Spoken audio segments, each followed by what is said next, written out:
The nursery at Iron Ash Ranch had been quiet for 11 minutes. Not asleep quiet, not peaceful quiet, the wrong kind of quiet, the kind a father hears once and never forgets. Thomas Rourke stood outside the closed door with his hand flat against the frame, listening for any sound from the daughter he had been told was resting. There was only the wind, and inside that silence, something in him began to turn cold. His daughter May was 7 months old. 3 weeks earlier, she had been a fat-fisted, red-cheeked baby who screamed whenever her milk came late and grabbed at Thomas's beard like it was a rope. Now she barely moved. Doctor called that progress. He had been living at the ranch for 4 days, sleeping in the guest room, writing notes in a black leather case, and telling everyone that a fever must be fought with heat, darkness, and sleep. More heat, more darkness, more sleep. But May was not sleeping like a child getting well. She was disappearing. Thomas knew cattle. He knew winter. He knew when a horse was masking pain because prey animals were born pretending not to be weak. But a baby? A baby did not pretend. A baby cried, rooted, kicked, fought, swallowed air, demanded the world. May had stopped demanding anything. That was what terrified him. The door opened. Doctor. Dr. Greer stepped into the hall and shut it behind him with 2 fingers, as if noise itself could finish the child off. He was a handsome man in the way educated men could be handsome when nobody had ever asked them to lift anything heavier than a medical bag. Trim beard, clean cuffs, spectacles polished until the lamplight caught them. Mr. Rourke, he said. Thomas hated the softness in his voice. Don't make a ceremony of it, Thomas said. Tell me. Greer adjusted his cuffs. The fever remains high, but she is resting. I have administered another dose of the sleeping draught. Her body needs quiet to recover. She was crying before. Yes. And now she isn't. That is the point. Thomas stared at him. The point is to make a sick child stop crying? The point, Greer said, with a careful patience that made Thomas want to put him through the wall, is to spare her body needless exertion. Every minute she spends screaming is strength wasted. Every minute she spends silent looks worse. Greer's eyes tightened behind the glass. Fear is not diagnosis, Mr. Rourke. The words hit like a door bar dropping into place. Thomas had been hearing versions of that for a week. You're frightened. You're grieving. You are not thinking clearly. Trust the doctor. Thinking clearly. Trust the doctor. Trust the foreman. Trust the paper. Trust everyone but the ache in your own ribs that said the room behind that door was wrong. Greer lifted his bag. Mrs. Tanner will remain with her. Keep the nursery warm. No drafts, no excitement, no interference. He turned down the hall. Thomas waited until the doctor's footsteps faded. Then he opened the nursery door. The heat hit him like a furnace door. The curtains were pinned shut. The windows were stuffed with rags. A fire roared in the little hearth so hard the iron screen glowed red along one edge. The air tasted used. Wet wool, burned wood. May lay in the cradle beneath 3 blankets, swaddled so tightly only her face showed. Her cheeks were flushed, her hair damp, her mouth slack. Her breath came in tiny cuts. In, out, in, out. Too fast, too shallow. Mrs. Iva Tanner sat beside the cradle with her hands folded in her lap. She was a stern, competent woman who had raised 6 children of her own and had helped half the ranch wives through birth, fever, and grief. Tonight she looked like someone pretending not to be afraid. "How much did he give her?" Thomas asked. "The prescribed amount, sir." "How much?" She swallowed. 6 drops. Thomas turned. It was 3. The doctor increased it.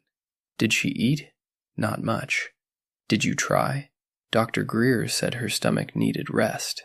Thomas looked down at his daughter, heat on her skin, sweat at her hairline, no strength in her hands. "Get out." Mrs. Tanner blinked. "Sir?" "Out." She rose at once and left the room. Thomas pulled one blanket away, then another, then the third. May did not wake. Her little fists stayed limp.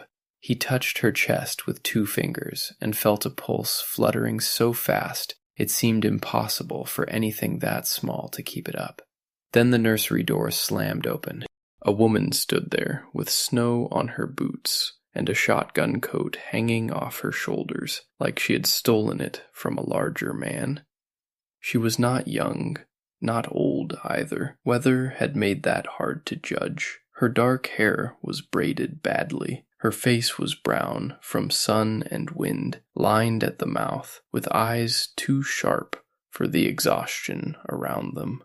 Thomas stepped between her and the cradle. "Who are you?" The woman did not answer him. She stared past his arm at the baby.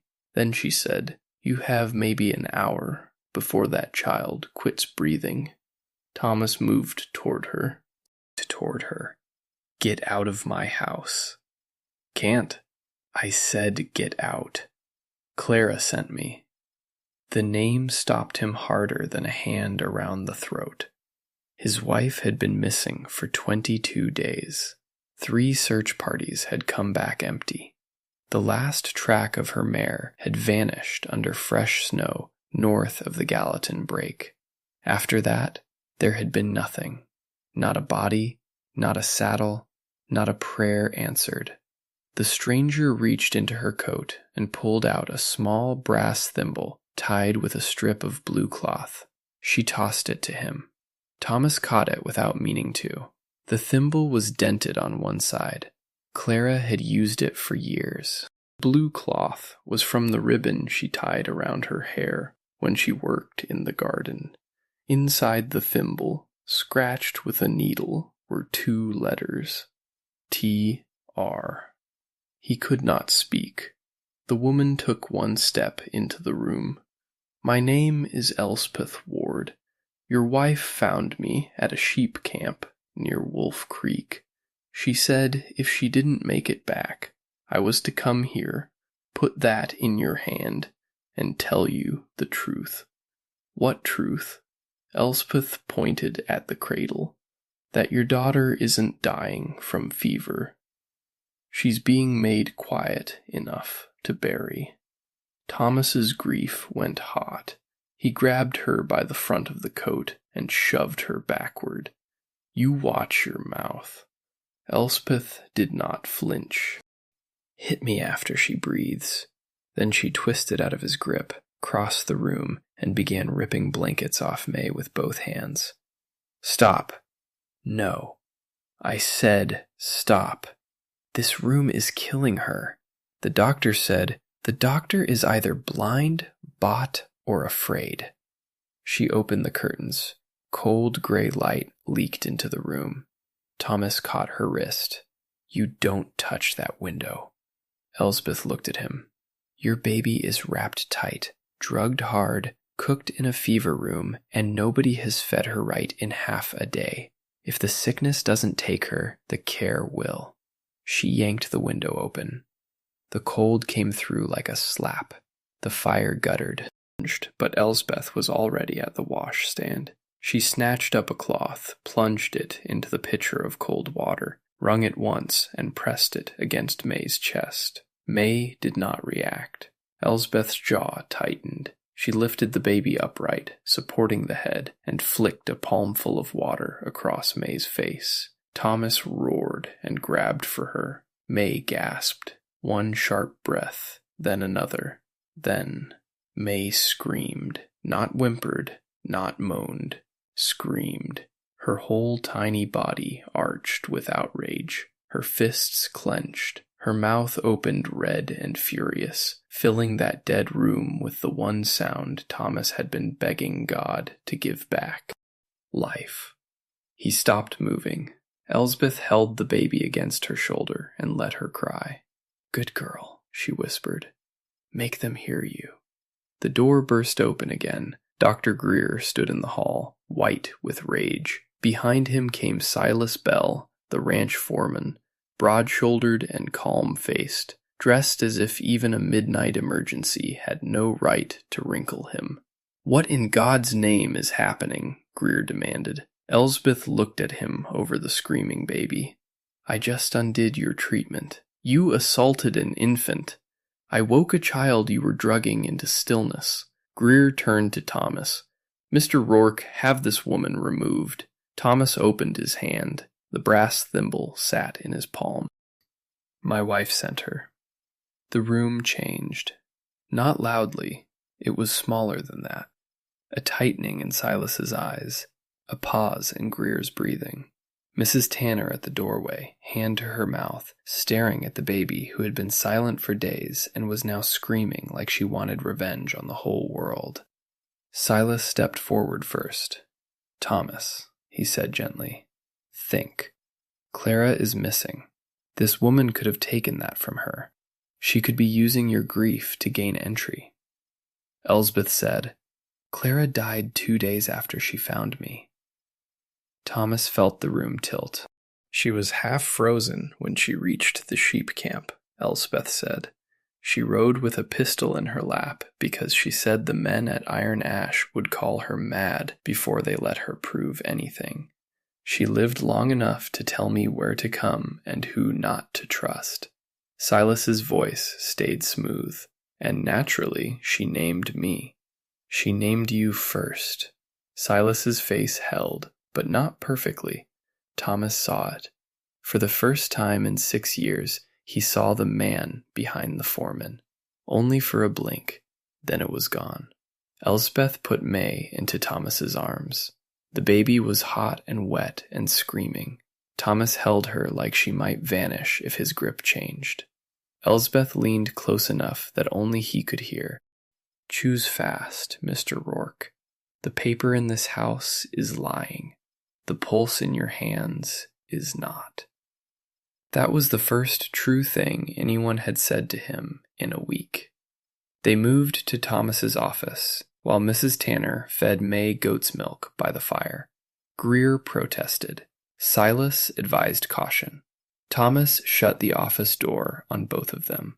The room was cold. He had stopped making fires in here after Clara disappeared. The desk still held the ledgers she used to tease him for signing without reading. Elsbeth took off the oversized coat and dropped it across a chair. Under it, she wore a plain gray dress, mended at the cuffs, riding trousers underneath, and boots with cracked soles. A woman who had learned not to ask the world for permission. "Talk," Thomas said. Elsbeth set a folded oilcloth packet on the desk. "Clara believed your daughter's sickness was arranged." Thomas laughed once. It came out broken. "My wife wasn't fanciful." "No, she was precise." Elsbeth opened the packet. Inside were copied pages, a list of names, and one torn sheet of medical notes. The ink had bled in places from snow, but the words were still legible. "Maintain fire regardless of fever. Increase draught if agitation returns. Do not allow outside women into nursery. No independent examination." Thomas read the lines 3 times. The handwriting was not Greer's. It was Silas Bell's. His stomach turned. Elsbeth said, "Clara found those instructions in Silas's account room. She copied what she could, then wrote out before he realized anything was missing." No, the word came from somewhere stupid in him. Not denial exactly. Reflex. Silas had run Iron Ash through drought and cattle fever. Silas had organized payroll, fencing, shipments, contracts. Silas had stood beside Thomas at Clara's bedside during the birth and said, "You have a strong girl there. He benefits if May dies," Elsbeth said. Thomas looked up. "What? Your wife's father left her a third claim on the East water rights. Those rights pass to May if May reaches 1 year. If May dies before that, the estate becomes tangled. Temporary control goes to the ranch's appointed operating trustee." Thomas stopped breathing. "Silas." Elsbeth nodded. "Clara said you signed the trustee papers 2 months after May was born. They were routine. They were a door." Thomas set the page down carefully, because if he held it any harder, he would tear it. "What about Greer?" "Coward," she said. "Maybe paid, maybe threatened, maybe too proud to admit he let a ranch foreman write medicine through him. But Clara feared Silas more." "Why come for you?" Elsbeth's mouth tightened. "Because 13 years ago, I tried to stop a doctor from killing a baby with the wrong medicine. The doctor was respected. The family was rich. I was a midwife with dirt on my hem and no husband left to speak for me. The baby died. They blamed me." She said it flat, not because it did not hurt, because the hurt had become old enough to stand upright. Clara found the record of that case. She thought I would recognize the pattern faster than a man who still believed respectable people were safe. Thomas looked at the door. Beyond it, somewhere in the house, May was still crying, hoarse now, furious, alive. "What do you need?" he asked. "Time, access, silence. And you pretending for one more day that you still trust the men trying to kill your daughter." Thomas looked at her. "Know you?" "No. I don't know if any of this is true." "No. Then why should I trust you?" Elsbeth pushed the dented thimble toward him. "Because Clara did." That was the answer he had no defense against. The next morning, Iron Ash Ranch looked almost normal. Men crossed the yard with feed buckets. Harness chains clinked in the barn.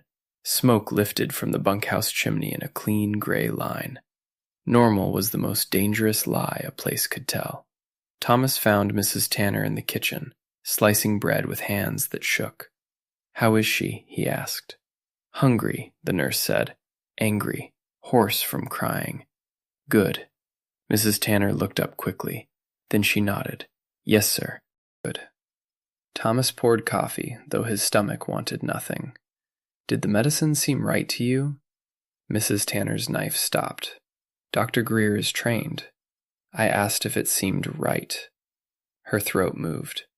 "At first I thought so. She was feverish. Rest helps a fever. But the room got hotter and the drops got stronger, and she stopped acting sick and started acting gone. Why didn't you tell me?" I tried to question the doctor. He told me if I could not obey, he would send me away. Silas said the same. He said you were too burdened to hear women's anxieties. Thomas felt shame crawl up his neck. "Did you believe him?" "I believed he had the power to remove me from the only baby in this house." That landed, not as excuse, as truth. She leaned closer. Dr. Greer went into the medicine room before dawn. He took 3 bottles from the locked cabinet and came out with only 2. Thomas set down his cup. "Thank you." The medicine room smelled of camphor, spirits, and fear.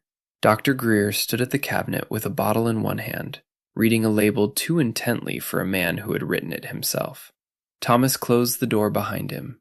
Greer turned. "Mr. Rourke, May's color is improved. I was just preparing a revised schedule. Show me your notes." The doctor blinked. "All of them. Medical records are my daughter's records." Greer hesitated just long enough to answer the real question. Then he opened his bag and handed over the black leather notebook. The entries were neat. Fever high, agitation reduced, draft administered, rest achieved, rest achieved, rest achieved. Thomas turned page after page, seeing how clean death could look when a careful man wrote it down. No margin instructions, he said. Greer went pale. Thomas stepped closer. You know what I'm talking about. I don't. You do. The doctor removed his spectacles and began cleaning them. Thomas struck them from his hand. Greer froze. Enough glass between us, Thomas said. Tell me. Greer stared at the spectacles on the floor, then at the door, then at Thomas. He has letters, Greer whispered. Silas. He bought my debt from a man in Helena. Gambling debt. Morphine, too, before I stopped. He said he would destroy me unless I cooperated. With killing a baby? No. Greer's voice cracked. No. He said May was weak. He said Clara was unstable. He said you would refuse hard care because you could not bear losing both of them. He said the treatment only had to keep the child quiet while nature decided. Thomas's hand closed around Greer's collar. Nature did not write those instructions. Greer began shaking. Now? I know what it looked like when Miss Ward opened the window. I know what I helped do. Write it down. He'll kill me. Thomas leaned in. If my daughter dies, doctor, you will wish Silas found you first. Greer's eyes filled with tears. Where? Somewhere he will not look, and copy it twice. Thomas released him. At the door, he stopped. One more thing. That missing bottle. Greer swallowed. Chloral tincture. How much left? Enough to make a child sleep through dying. Thomas took the bottle from the cabinet and put it in his coat. Not anymore. When he returned upstairs, Elspeth was in Clara's sewing room. The room had been locked since Clara vanished. Thomas had broken the latch that morning with one kick. He still hated himself for it. Elspeth sat on the floor with Clara's sewing basket in her lap. Your wife liked hiding things in plain sight, she said. Thomas knelt. Elspeth lifted a false bottom from the basket. Beneath it lay folded letters, newspaper clippings, probate copies, and a narrow ledger page written in Clara's clean hand. Names, dates, counties, children under 1 year, 11 of them. Next to 9 names, Clara had written the same 2 words, Silas Bell. Thomas could not make his eyes move at first. His mind refused the math. 9 babies, 9 houses, 9 families. Elspeth picked up one letter.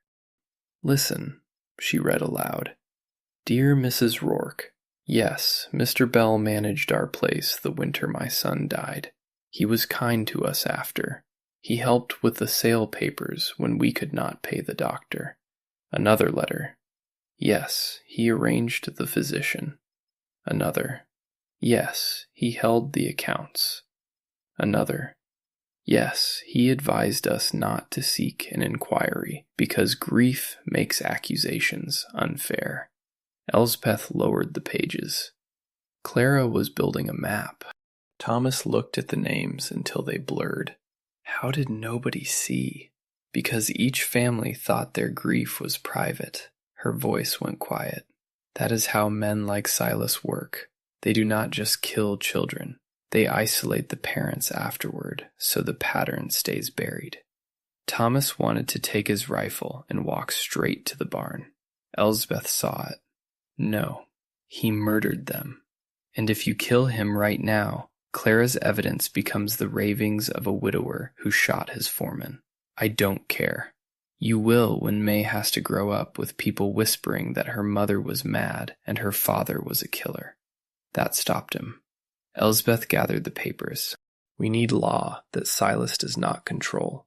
Someone outside his reach. The county sheriff? He will have reached him by now. Thomas thought of the territory, the distance, the snow, the child still recovering in the nursery. There is a circuit recorder due at Salt Fork Station, he said. Amos Leake. He certifies land claims and carries authority for territorial testimony. How far? A hard day and a half south. Then we ride tonight. Thomas shook his head. May is too weak. May is weaker if she stays. That afternoon, Thomas did the hardest acting of his life. He found Silas in the yard, supervising a wagon repair, and made himself look tired instead of murderous. Came in from the north line, Thomas said. Silas turned. What report? Drift took down the wire near Hollow Bend. Cattle may have pushed through. I need you there. I can send men.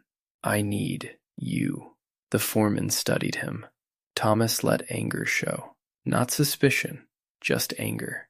I've got a sick baby, a dead wife, a doctor I want to strangle, and a stranger in my house telling me how to breathe.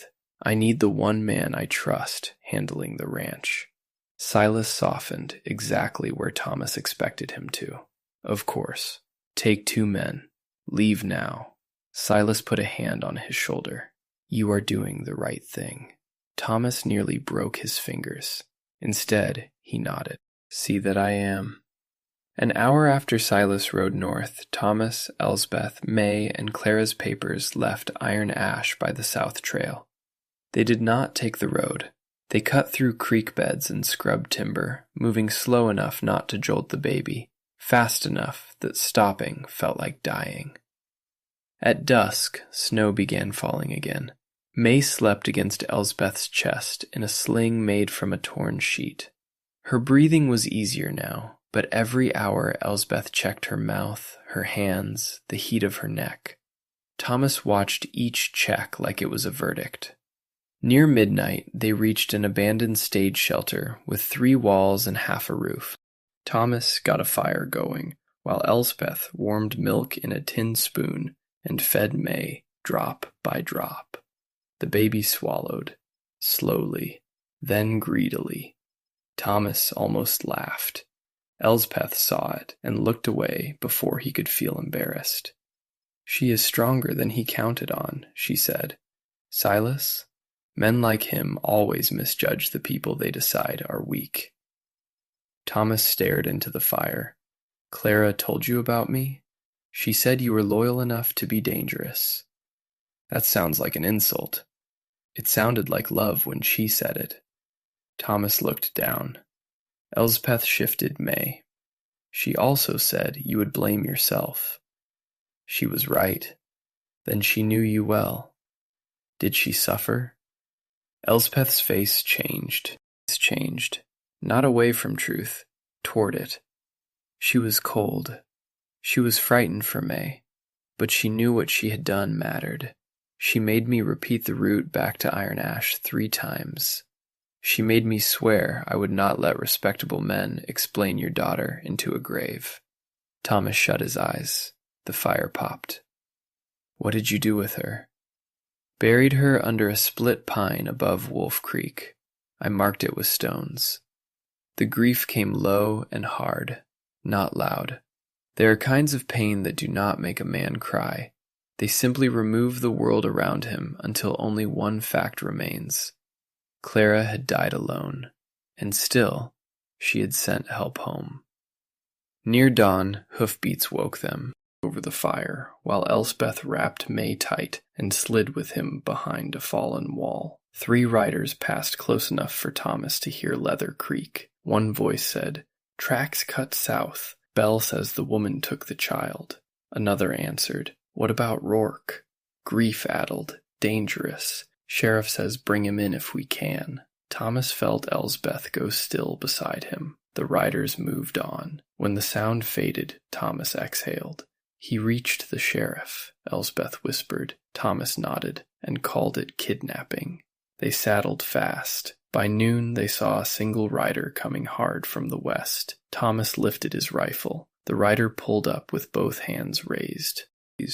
The rider coming hard from the west. Thomas lifted his rifle. The rider pulled up with both hands raised. It was Coley Finch, one of his younger hands, barely 20, face raw from cold, eyes scared straight. "Mr. Rourke," Coley said, "don't go to Salt Fork." Thomas kept the rifle up. "Why?" Silas got there before you, told the sheriff Miss Ward murdered a baby back east, and bewitched you into stealing May. Said Dr. Greer confessed to the bad dosing. Thomas's blood turned cold. Confessed? Coley looked down. They found him dead in the medicine room. Elspeth closed her eyes. Thomas lowered the rifle. How? They say he took poison, left a note, said he alone mistreated May, said Mr. Stop him. The snow seemed to go silent. Silas had killed the weak link, then turned him into a shield. Coley pulled a folded paper from his coat. Mrs. Tanner found this before Silas came back. She said it was hidden under the stove brick. It's in the doctor's hand. Thomas took it. The note was short. If I am dead, Belle has decided I know too much. Greer had written only one useful truth before fear caught up. Elspeth looked at Coley. Did Silas send you? No, ma'am. He sent men south. I told him I saw sign toward Black Coulee, then doubled back. He'll learn I lied by morning. Thomas put a hand on the young man's shoulder. You should not have done that. Coley swallowed. I held May the day she was born, sir. She grabbed my finger. I'm not helping bury her. He gave them another piece of news. There was a widow 2 days east near Split Knife Gorge, Miriam Holt. Clara's list held her name. Her baby boy had died 5 winters earlier, and Silas had arranged the sale of her land afterward. She wrote Mrs. Rourke twice, Coley said. Mrs. Tanner heard it once when they talked in the pantry. If anyone believes you, it'll be her. Thomas looked south toward the law already poisoned against him, then east into harder country. Elsbeth adjusted May in the sling. We go east. They rode until the horses stumbled. They sheltered that night inside an abandoned mission chapel whose roof had caved in over the altar. Wind came through the broken windows. Snow gathered on the pews like folded sheets. May stopped crying around midnight. Thomas felt the old terror rise. Elsbeth checked her, then checked again. She's sleeping. You're sure? Yes. How can you be sure? Elsbeth took his hand and placed 2 fingers against May's neck. Feel. There it was. Small, steady, stubborn. The paper lies, Elsbeth said softly. The pulse tells you what is still possible. Thomas stayed awake long after Elsbeth slept, 2 fingers against his daughter's neck, counting proof in the dark. Silas's riders nearly found them. A search party came through the broken chapel, while Thomas, Elspeth, and May hid beneath the floorboards of the old choir loft. Dust choked the air. May stirred once, making a tiny wet sound. Elspeth pressed the baby to her chest and hummed without voice, only breath. One rider stood directly over them. Thomas could see his boot through a crack in the boards. The man said, "Nobody here." Another said, "Belle won't like that. Belle can freeze looking himself." They left. Only when the hoofbeats faded did Elspeth let herself shake. Not much, just enough for Thomas to see what courage had been costing her. They reached Split Knife Gorge the following evening. The land opened suddenly into a red cut in the earth, deep enough that the river at the bottom looked like a ribbon of dull steel. A narrow plank toll bridge crossed the gorge, old but usable, its ropes humming in the wind. On the far side sat one cabin, one shed, and a telegraph pole leaning beside the road like a crooked finger. Smoke rose from the chimney. Thomas dismounted first. The cabin door opened before he reached it. A woman stepped out with a rifle. She was thin, gray-eyed, and still in the way women become still when life has taken the thing that made them rush. "Come no closer," she said. Thomas stopped. "Depends who asks." "Thomas Rourke. My wife Clara wrote to you." Miriam's rifle tightened. "Clara Rourke is dead." "I know." Elspeth came forward with May bundled against her. She died getting help for this child. Miriam's eyes moved to the baby. Thomas said, "The man who killed your son is trying to kill my daughter." The rifle did not lower. "My son died of lung fever." Elspeth said, "Did Silas Bell work your accounts that winter?" Miriam went pale. Thomas held out Clara's papers. She found a pattern. For a long moment, the gorge wind was the only thing moving. Then Miriam stepped aside. Inside, her cabin was small and clean and warm. On the mantel sat a child's shoe, cracked with age, no longer than Thomas's palm. Miriam read Clara's list without sitting down. She read the letters, the probate copies, the medical notes. When she reached her son's name, her hand flattened over the page. "Samuel Holt," she whispered. May began fussing. Elspeth warmed milk while Thomas told Miriam everything. The fever room, the draught, Clara's thimble, Greer's fear, the false confession. The sheriff turned before they arrived. Miriam listened like a woman letting a knife go in slowly, because yanking away would not stop the wound. When Thomas finished, she crossed to a floorboard near the stove and pried it up. From beneath it, she pulled a small stack of papers, tied with red thread. "My husband said keeping these was sickness," she said. "He wanted every trace of Samuel gone, because remembering made him drink, but I kept them." She laid the papers on the table, doctor bills, land sale agreement, a powder invoice. The signature at the bottom was Dr. Anson Greer's. The counter-signature, as witness, was Silas Bell's. Elsbeth read the invoice. "Mercury chloride." Miriam nodded. "They called it cleansing powder. Samuel vomited black for a day before he died. The illness was leaving." Thomas looked at the child's shoe on the mantel. "It was poison." "It was obedience," Miriam said. "Poison just wore the respectable coat." No one spoke for a while. Then the telegraph sounder in the corner clicked once. Thomas turned. Miriam said, "Line's dead most days. Works when the weather feels charitable. A recorder named Amos Leake stops here when the station wire fails. He stores forms in my shed. He trusts me to keep them dry." "Where is he now?" "Due tomorrow, maybe, roads being what they are. We may not have tomorrow." Miriam looked toward the dark window. "If Bell is tracking you, he has to cross my bridge. There is no other pass for 18 miles. Elspeth understood first. "No." Miriam looked at her. "Yes." Thomas said, "We are not making a widow fight our battle." Miriam's eyes sharpened. "You brought me proof that my boy was not taken by God, or fever, or my failure. You do not get to call this only your battle." She lifted the rifle. "Bell comes over that bridge, he comes onto my ground." Before dawn, Miriam sent her hired trapper, Jonas Reed, into the ridgeline above the gorge.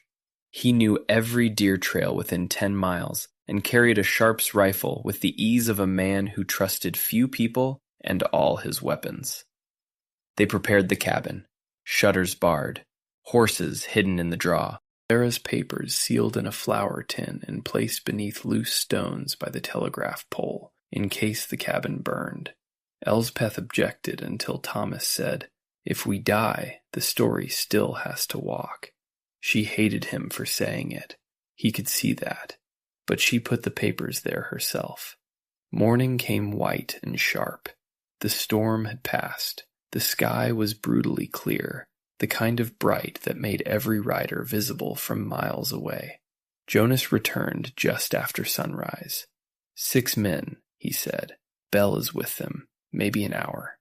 Miriam checked her rifle. Thomas held May for what might have been too long. The baby touched his chin with one damp hand. He kissed her fingers. Elspeth took her back. "If this turns bad," Thomas said, "you run east with her." "I know." "That means before you want to." "I know." He looked at her. "Elspeth."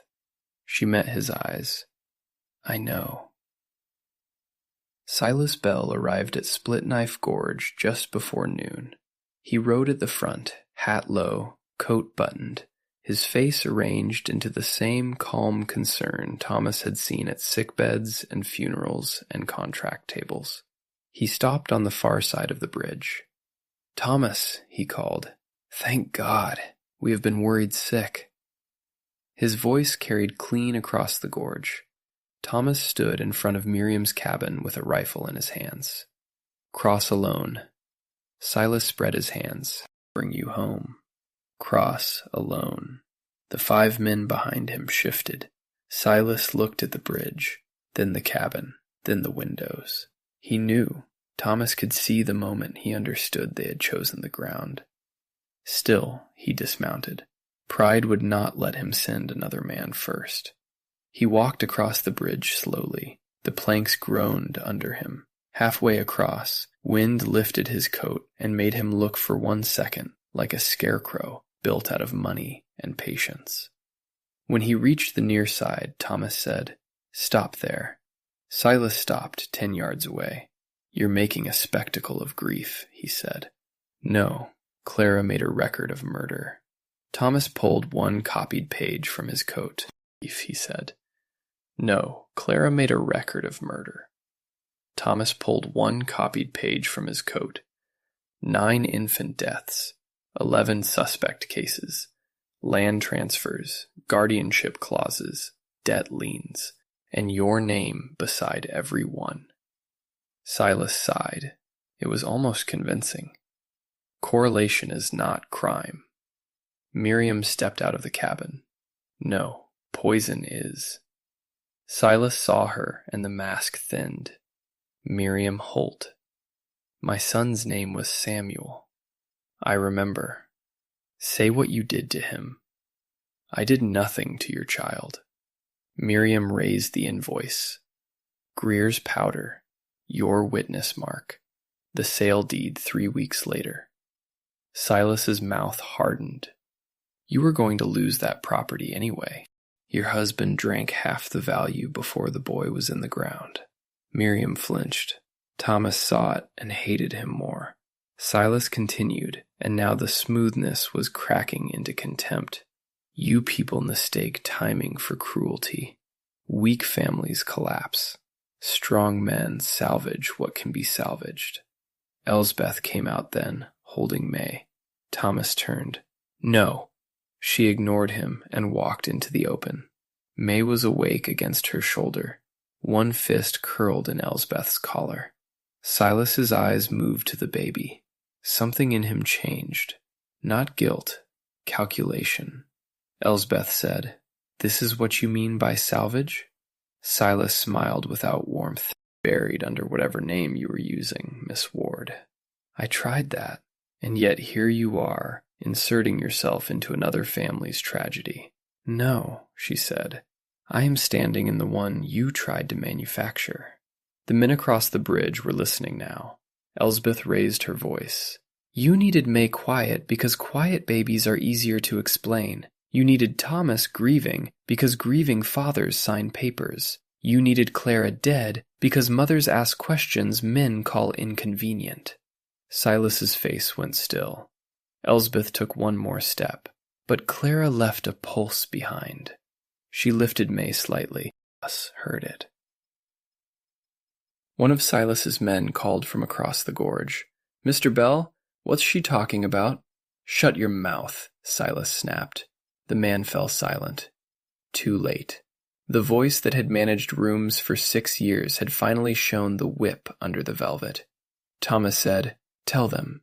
Tell your men why Dr. Greer is dead. Silas looked back at him. Greer killed himself because he was weak. You killed him because he was going to write. Then he should have written faster. The admission landed so cleanly that even Silas seemed to hear it. Across the bridge, one of the men stepped back. Miriam's rifle came up. Jonas's rifle clicked from the ridge. Silas moved first. He drew his pistol and grabbed Elsbeth by the shoulder, yanking her half in front of him with May between them. Drop the rifles. Thomas's world narrowed to the black mouth of the gun near his daughter's head. Silas breathed hard now, not afraid exactly, angry that reality had become less manageable than paper. "You want truth?" he shouted. "Here it is. I gave families choices they were too sentimental to make. Sick children, bad heirs, failing lines, estates locked behind cradles and milk and women's tears. I cleared waste.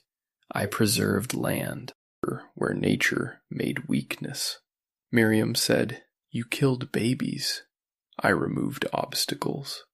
Thomas heard a small sound from the bridge, a pencil scratching.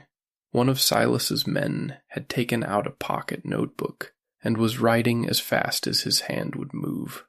Silas saw him. "Put that away." The man did not. "I said put it away." "You said Dr. Greer should have written faster," the man called. "I wrote that down too." Another rider stepped away from the group. "My sister lost a baby in Willow County," he said. "You worked there." Silas's gun hand tightened.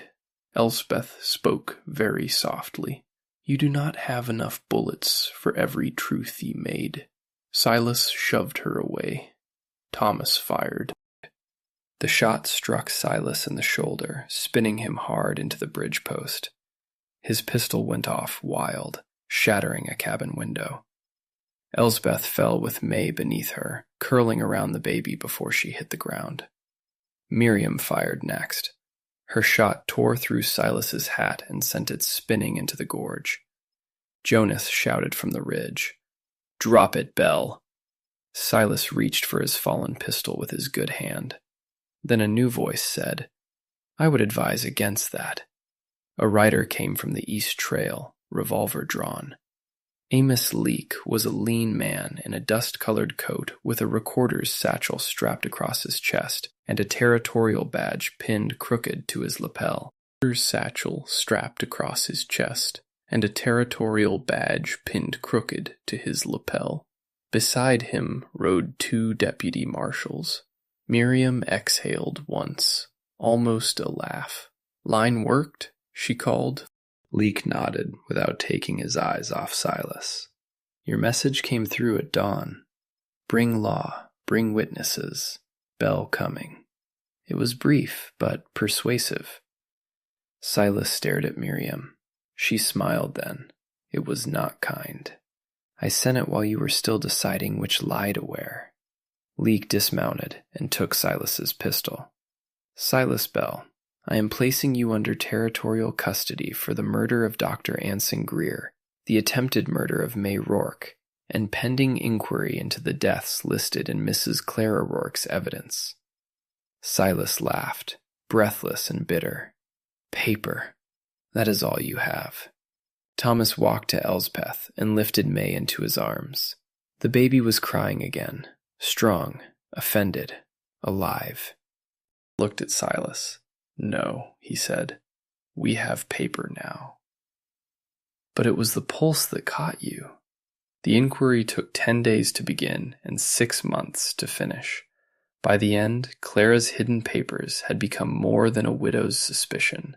They became maps, probate maps, deed maps, medical invoices, guardianship clauses, 11 children under 1 year old, 9 confirmed deaths linked to Silas Bell's service, 7 property transfers benefiting him directly or through men who owed him money, 3 exhumations showing mercury compounds in soil-stained remains too small for any courtroom to look at without going quiet. Dr. Greer's final note proved Silas had feared exposure. Its invoice proved the poison trail had started years before May. The notebook from Silas's own writer captured the confession in words he could not polish afterward. And Elspeth Ward, the disgraced midwife respectable people had once blamed because she was easy to bury, stood in court and told the jury exactly what a dying child looks like when medicine becomes a weapon. Silas did not confess again. Men like him rarely give the truth twice. He sat through the trial with one arm in a sling and a face carved from patience, as if patience itself might rescue him. It did not.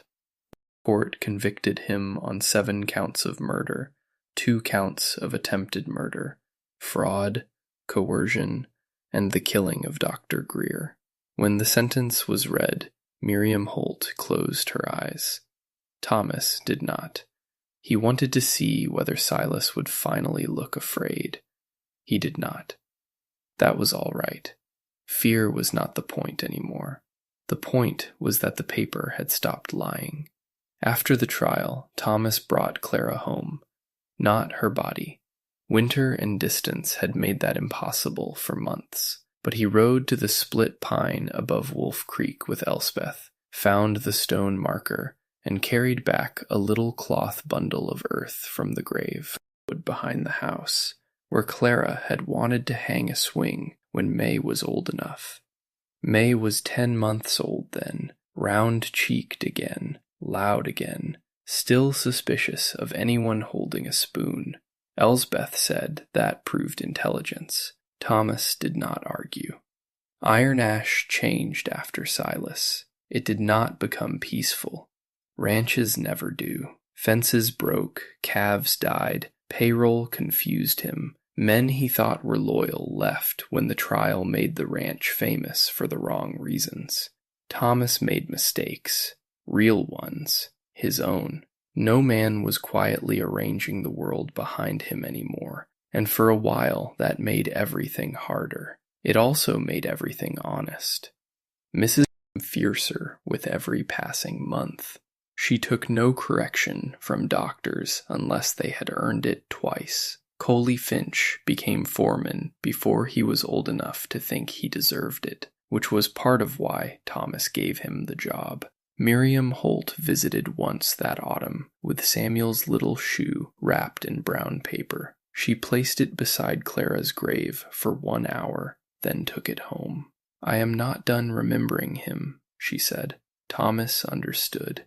Elsbeth stayed too. Not as Clara's replacement. Nobody asked that, because grief has teeth for people who try to make it tidy. She stayed because May trusted her, because Thomas trusted her.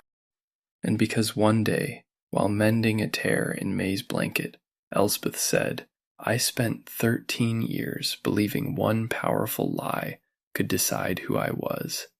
I am tired of letting frightened men write my name for me." So Iron Ash gave her a room with morning light and a key no one else used. On May's first birthday, the ranch house filled with people who had survived the same truth from different sides. Miriam came. Coley came.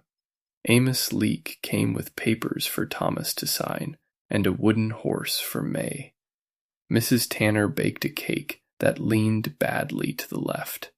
May destroyed it with both hands. For the first time since Clara vanished, Thomas heard laughter in the nursery hallway and did not feel guilty for it. That night, after everyone left, he carried May upstairs. The room was different now. The curtains opened, the windows unstopped, the fire small and sensible in the hearth. No locked cabinet of medicine. No notes written by men who loved order more than life. Thomas laid May in her crib. She blinked at him, fighting sleep with the stubbornness Clara had promised would become inconvenient someday. He placed 2 fingers gently against her neck. The pulse was steady. "You will hear many things in this life," he whispered. "Men with clean cuffs, men with seals, men with ledgers, men who say fear is not diagnosis and obedience is not danger." May yawned. Thomas smiled. "But your mother knew better. She knew paper can lie when the wrong hand holds the pen. She knew quiet is not always peace. She knew a child's life is not something respectable people get to explain away." He looked toward the small shelf where Clara's dented thimble now rested beside the lamp. "She rode into winter because she heard the truth before the rest of us. Elspeth carried it home. Miriam stood for it. Coley risked himself for it. And I, his voice broke. He let it. I was late. But I am here now. May's fingers opened and closed in sleep. Thomas took her hand. Outside, the wind moved over the yard and around the corners of Iron Ash Ranch, looking for cracks the way winter always did. Inside, a child breathed. Not perfectly, not safely forever. No parent is promised that. But she breathed in a room where people had finally learned the difference between silence and peace. That was Clara's legacy. Not the land, not the water rights, not the court papers stacked in a territorial office. Her legacy was the stubborn refusal to let a lie sound more official than a living child. Because in the end, the paper lied. The Pulse told the truth.